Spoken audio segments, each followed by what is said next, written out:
I think it became apparent on our trip to Australia that something was wrong with Gary. We didn't know quite what. He loved Australia, didn't he? Oh yeah. In New Zealand, we went to New Zealand. I went with him once, Gary and I lecturing, and then a year later, Mike and I and Gary went together and we did traveling fly fishing programs both in Australia and New Zealand, plus go fishing. And he just loved it, didn't he? Oh yeah, he just, whenever he was where trout are, he was happy. Yeah, and he loved to talk to the Australians because they loved the books, and you know, he was very, very popular in Australia. But then I just noticed that when he was waiting, he was having a little bit of difficulty, and they could tell that something was going on with him. And of course, it wasn't a year and a half later that we discovered that he had ALS, which is Lou Gehrig's disease, right, Mike? Mm-hmm. Yeah. Devastating disease.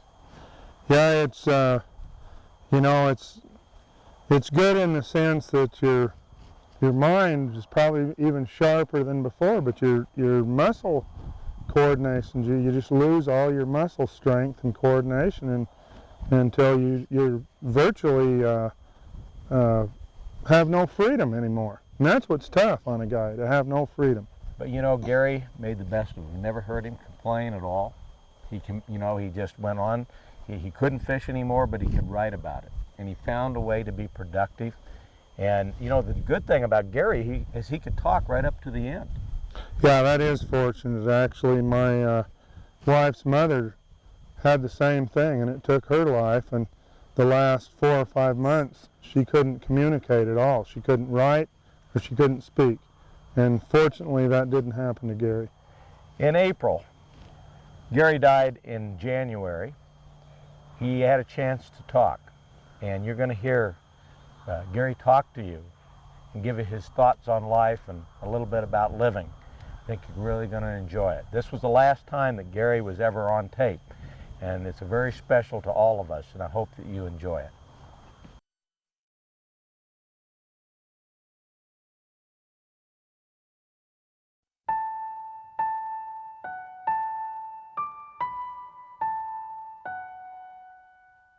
Right outside of the city.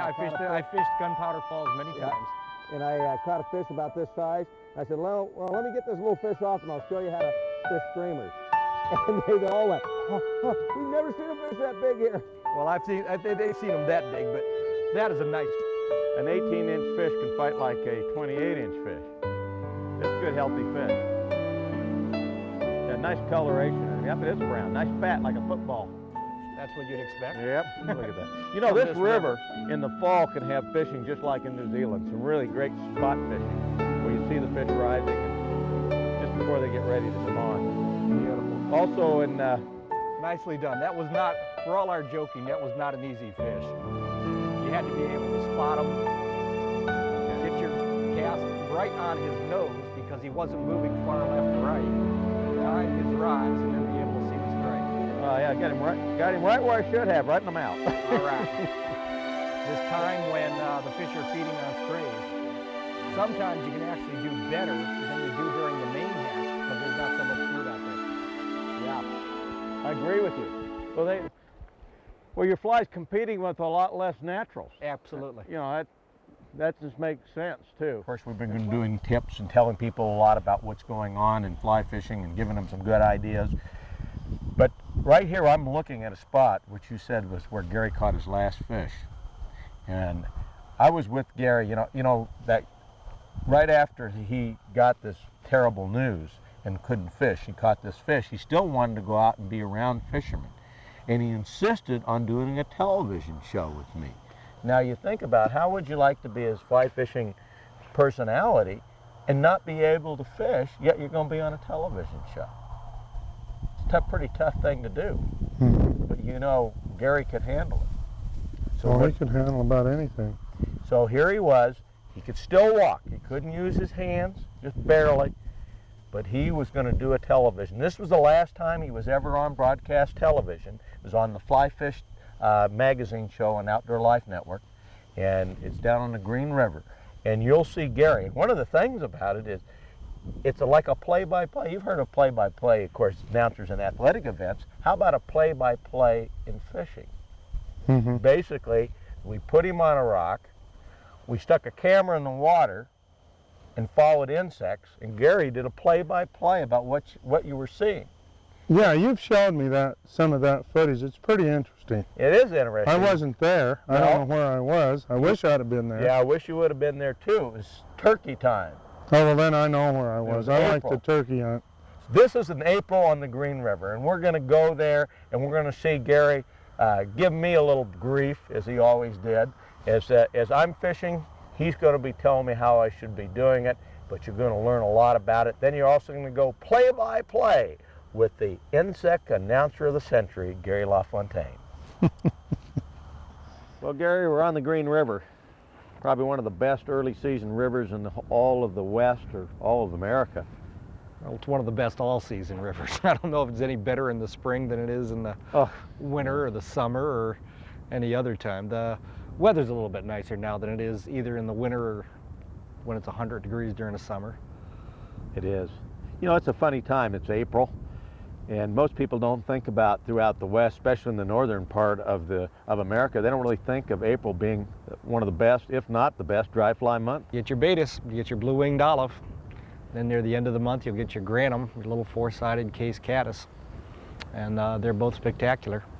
You know, there's a lot of rivers, the Green, of course, in northern Utah, and actually a little bit of it's even in Wyoming, right on that corner. It's one of the best spring rivers you can ever imagine. Clear water, stable, doesn't really have a runoff because it comes out of a dam. Tailwater fisheries have really added to our spring fisheries, haven't they? Well, they're so consistent. Like I say, you can fish this any day of the year. If you want to bounce a scud pattern or a San Juan worm along the bottom, you'll do fairly well. If you want to hit the hatches, this particular stream is not the greatest hatch river in the world, so we often use fairly large attractors. And even during this time of the year, you can throw a big fly out there and hope that something will come up and smack it. Streamers always work in this river. Streamers always work, nymphs will always work, so it's a very consistent stream. That's going to be, when you get a day like today, it's about 65. Tomorrow it could be 38, yet Right. it still will be great fishing. Yes, absolutely.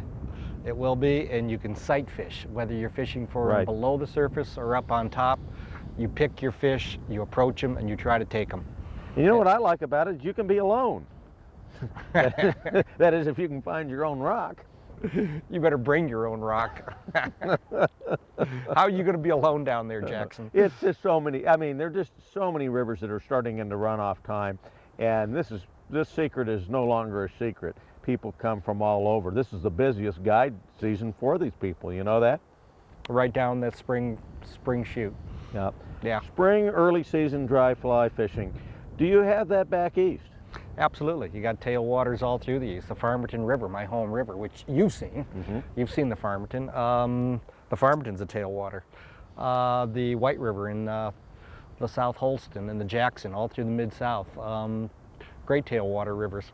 So yeah, if you want to hit tailwater rivers in the spring when everything else is blown out, definitely this is a spot to be. I know I've had some tremendous fishing in Washington on the Yakima River for early season. Yep. You fished the Yakima. Many times, yeah. Yeah, love the Yak. In fact, it's a very similar river to this, too. Not as big. No, but well, this river can be a lot smaller. It's about 3,000 right now. One of the characteristics of the Green this time of year is seeing people with fish on. This is a river where people can catch a lot of fish. There's 12,000 fish per mile in this river, Gary. You know that? Well, the problem is if you hit the hatch, if you hit the Baetis, that's a fairly small insect. Right. You're looking at really not even 16s, which you may see on many rivers. Here it's more like an 18, and yeah, Baetis will go down to 24 here too. That's right. That's right. And different species, different sizes, and you get very tiny insects, and yeah, they can't match it. They can't see the flies, they can't set the hook, they can't play the fish. And other than that, they're doing just fine. Well, it can be a learning experience too, I think. Beginning anglers do better with fishing in the midge pupa right under the surface. And one of the tricks there is to use obviously a strike indicator because you're not going to see the fly very well. Yeah, that's something that I really want to talk to during our program, Gary, is our time together with you is to talk about the different ways of strike indication.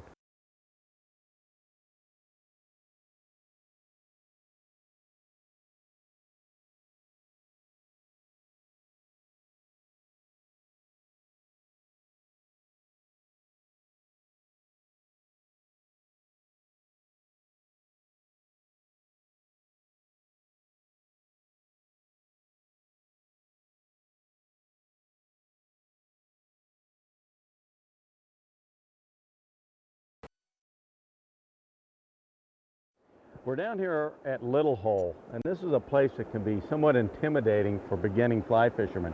There's lots and lots of anglers, and we're not more than 20 feet from the landing, and there are fish coming up left and right. The whole area is just blanketed with insects.